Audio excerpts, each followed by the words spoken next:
금요일이면 이제 나오죠. 정부 지지율, 윤 대통령 지지율이 나왔습니다.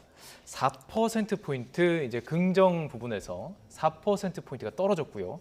부정에서는 2%포인트가 올랐습니다. 그래서 긍정이 30%, 잘한다는 취지의 응답이 30%, 잘 못한다라는 게 60%였습니다. 조금 더 좀 집중적으로 들어가 보겠습니다. 이유를 좀 이제 보여드리고 이걸 좀 질문을 드리고 싶은데 두 분 다 이제 전문이시잖아요. 이 긍정했던 이유와 부정했던 이유 1등 똑같습니다. 근데 이 정부가 잘한다는 이유 1위도 외교였고 잘 못한다는 이유도 1위가 외교였습니다. 그리고 보면요, 이제 두 번째 잘 못했다라는 그 내용은 제가 이제 말로 설명을 드릴게요. 일본과의 관계 부분에 대해서 이제 지적을 많이 하고 있어요. 두 분 다 이제 외교 전문가시기 때문에 어떻게 생각하시는지 좀 여쭤보고 싶은데 지지율에 영향을 끼칠 수밖에 없었던 상황이었을까요? 어떻게 보세요? 아무래도 저희들이 그렇게 표현했죠. 외교. 먼저 우리가 선심을 쓰면 아주 나이브하게 일본도 화답할 것이다.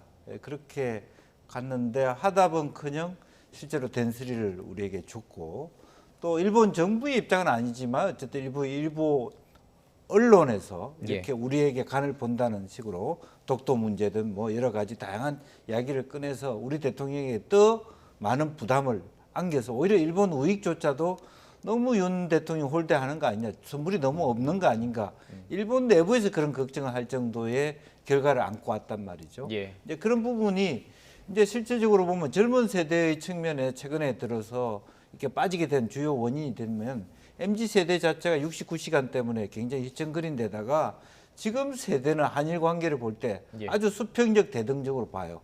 우리 대통령이 왜 이렇게 저 자세로 가지? 그렇게 볼 수 있잖아요. 어른들은 오히려 한일 관계의 어떤 굴종적인 수직 관계 속에서 봤기 때문에 그것을 극복하는 과정으로 보지만 우리 젊은이들은 그런 과정 없이 봤을 때 너무 지나치게 일본에게 저렇게 왜 하지? 자존심 상하지.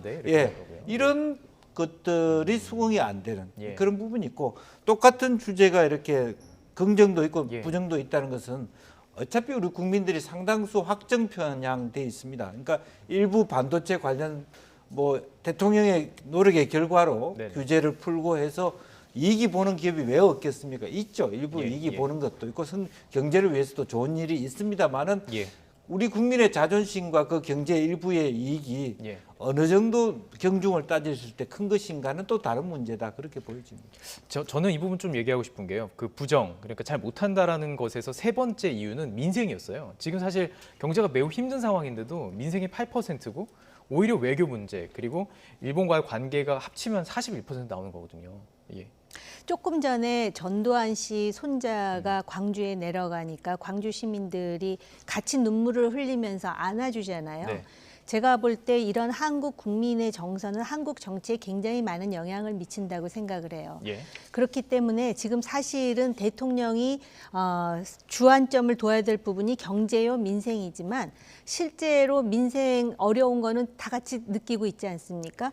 그렇기 때문에 아마 그 일본에 대한 그 외교가 상당히 그 충격이 컸던 것 같아요. 그런데 이제 긍정적인 그 지지율, 긍정의 표를 한 지지율이 30%가 나왔다라는 거는 고정 지지층 30%가 그대로 이제 그 지지를 하면서 그럼 뭘 잘했어 이렇게 하면은 그 고정 지지층이 볼 때 딴 거 딱히 생각나는 게 지금 외교밖에 없잖아요. 그러니까 일본과의 관계 정상화는 잘한 것이다. 또 저 개인적으로 볼 때 관계 정상화는 매우 필요한 일이었어요.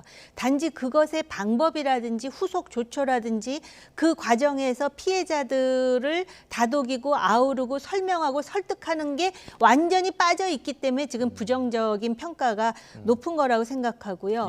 외교라는 거는 역대 정권에서 국내 정치를 잘 못하다가도 대외 활동을 하고 정상회담을 하면 지지율을 좀 올려가지고 오는 게 일반적인 관례였는데 지금 윤석열 대통령 같은 경우는 이 외교 때문에 점수를 이렇게 읽는다는 거는 그 내부에서도 심각하게 바라봐야 될 사안이에요. 또 앞으로 미국과의 정상회담이라든지 또 G7에 또 초대도 받지 않았습니까? 그리고 또 기시다가 다시 이제 그 방한을 한다 그러는데 그때 이것을 만회를 어떻게 할 것인가를 지금 굉장히 치밀하게 고민해야 될 부분이라고 생각을 해요.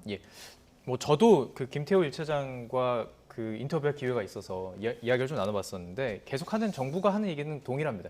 이제 시작이라는 거예요. 일본과의 관계가 시작이 됐고 이제 점점 들어올 거라고 얘기를 하고 있는데 근데 그 이후에 계속해서 교과서 문제 있었고요. 그리고 지금 가장 큰 이슈가 될 것으로 보입니다. 일본 후쿠시마산 수산물 그 수입과 관련해서는 일본의 뭐 그냥 뭐 인터넷 언론도 아니고 그냥 가장 그냥 핵심되는 언론들이 차례차례 지금 이것과 관련된 보도를 하고 있어요. 이게 얘기가 왜 다른지 모르겠습니다. 이게 어떻게 이걸 받아들여야 되는 건가요? 글쎄요, 저는 이제 그 우리 정부 입장은 단호할 거예요. 그와 네. 같은 국민에게 해가 되는 것을 우리 국민에게 밥상에 올릴 리가 없죠. 국민의 입장에서 그렇다고 예. 하고. 근데 이제 또 여당은 야당이 그걸 가지고 쟁쟁하는 데 대한 비판을 하지만 다른 한편으로 보면 물론 민주당이 지나쳐서 나간 부분도 있습니다만은 이것을 정책적으로 전략적으로 잘 활용할 필요가 있습니다. 일본이 혹여나 네, 네, 우리에게 그런 것을 푸시해 왔을 때 예, 우리 국민과 야당이 도저히 뭐 받아들일 수 없다라고 예, 얘기하는 예, 예. 활용을 해야지.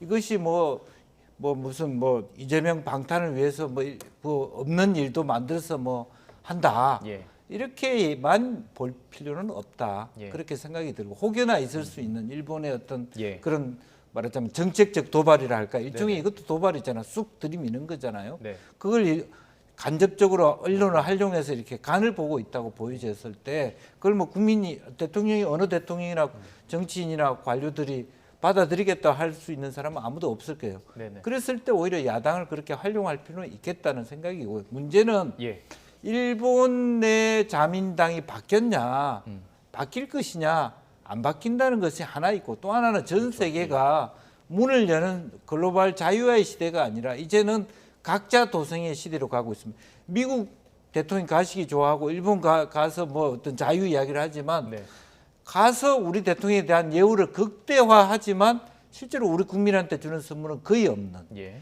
그냥 기분 좋게만 만들어주는 외교를 하고 오기 네. 때문에 이런 결과를 낳거든요. 예. 제가 이해가 안 되는 것은 사실 아까 정 의원 말씀하셨습니다. 그 역대 대통령 외국 가서 점수를 따가지고 도움이 됐어요. 근데 도움이 안 되는데 왜 자꾸 가려고 하는지도 저는 이해가 안 됩니다.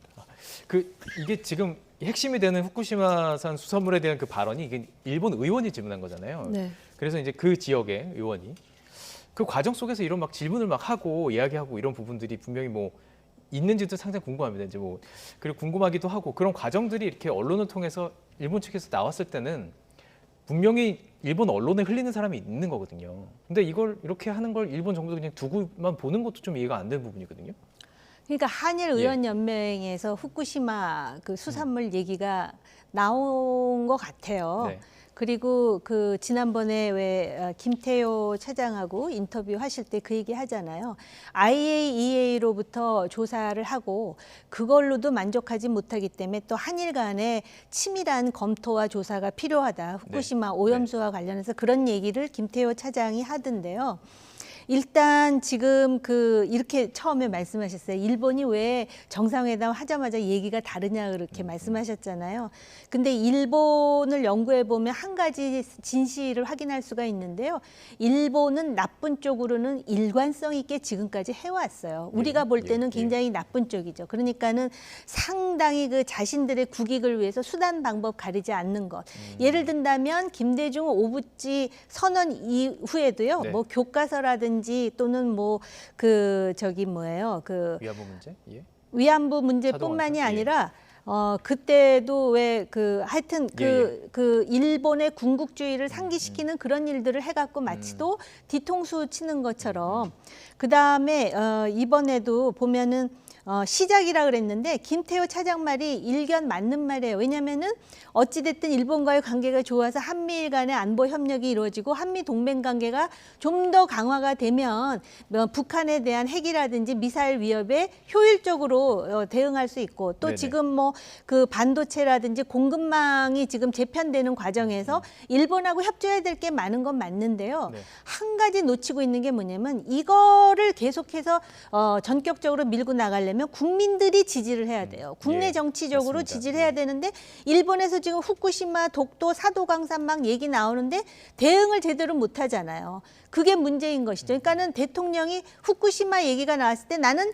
이러이러하게 답변했다. 예. 독도 문제가 나왔을 때 이렇게 원론적인 얘기를 해가지고 더 이상 말을 계속하지 못하도록 만들었다. 이런 얘기가 나와야 되는데 일본 언론에서 나오고 있는데 대통령실 반응이 영 시원하지 않다고 지금 국민들이 느끼는 거예요. 근데 네네. 이런 일이 계속되면은 정말 일본과 관련돼서 뭐 예를 들어서 징용 문제와 관련해서 제3자 변제 외에는 대안이 없다. 그런 거를 설득할 수 있고 아 정말 대안이 없겠구나.